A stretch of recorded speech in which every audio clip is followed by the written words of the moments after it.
Good morning. This is Cathy for Trans by Deaf, and this week we are talking about, do transgendered persons reinforce or break the stereotype that we or the public expect for transgendered persons? I think this is a very interesting topic. To start out, the first part of the question has to be asked: who is considered in the transgender group that is affecting the stereotype that we have? The first group is the people who dress in drag and go out and perform at local bars and in competitions, showing off in front of people dressed as a woman. Some of the people in drag have very, very poor presentations and create a very negative image as to what a trans person is. And I think those are the people who are hurting the transgender image more than any other group that we have out there. Their portrayal of women for entertainment and for laughs is very negative, very demeaning, and very derogatory toward us as trans women and trans people in general. The second group are those who are cross-dressers. Cross-dressers are wanting to go out and dress as women, but live their entire rest of their life as men, and they try very hard to be women while they are dressed as a woman, and in many cases they do a very good job. The next group that I would like to consider are those which I would call new transgender people, or those that are beginning transition. There is that period of time from when you decide that you are transgender that you start dressing as a woman, and there are those first times that you venture out into the world as a woman.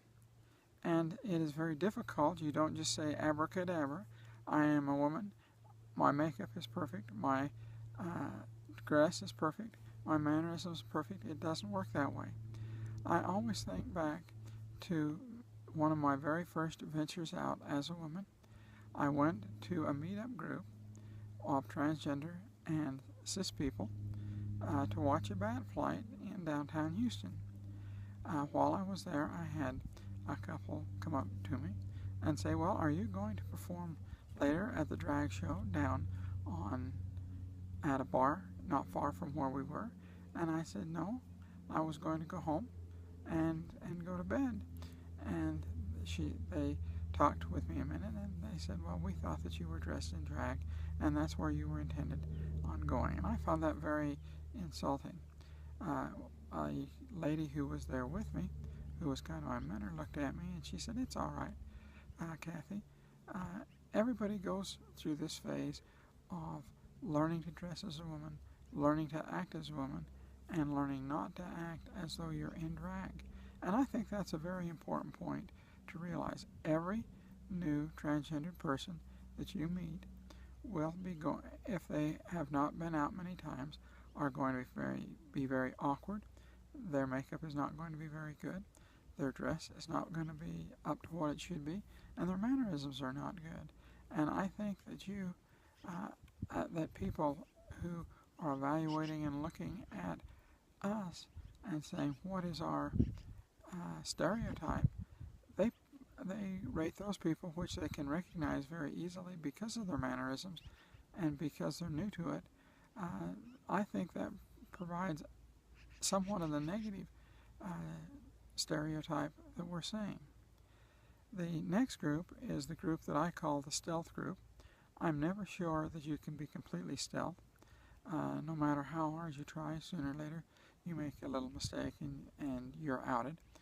But for the most part, you are those who dress and act as women and are very comfortable being a woman, and for all intentional purposes really are a woman because that's the way they feel.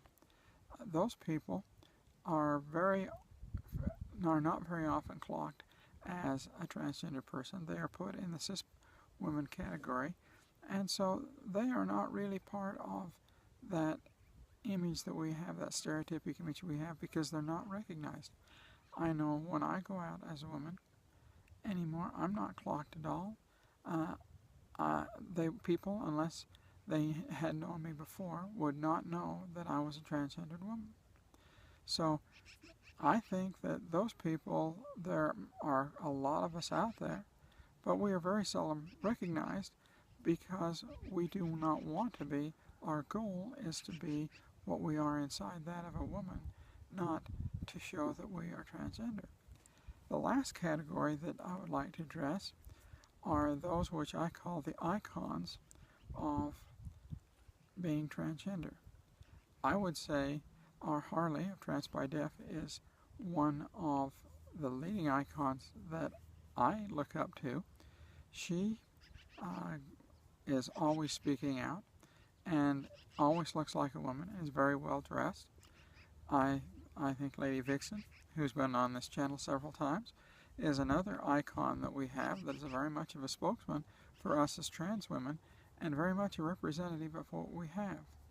I really think that Rosie McMurphy of California, who does a lot of videos and a lot of trans work along with her partner, are another example of icons. They may be slightly more toward the group that are a little bit drag because of the extreme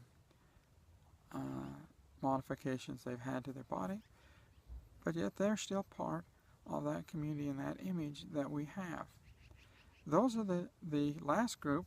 The last part of this group would be those like Kristen Williams, who spend hours and hours of their time working at the Transgender Center in Houston, helping people to transition and helping people to get over their fear of being outed as a new trans person.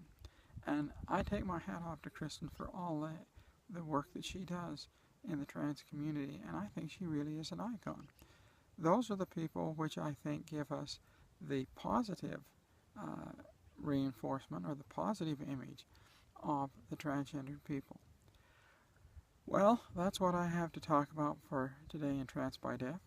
I would like to leave you with the thought that the people who are in drag really do not represent the trans community. They are there for your entertainment, and they are there to get that reaction. The people that you really need to look to are the people like our Harley here on Trans by Deaf, Rosie, Kristen Williams, who are out there doing good for our trans community. They're the people who really give us the very positive side of the trans community and help us to understand the positive image. Well, I thank you for your time, and I hope to see you again next week. Thank you. Bye.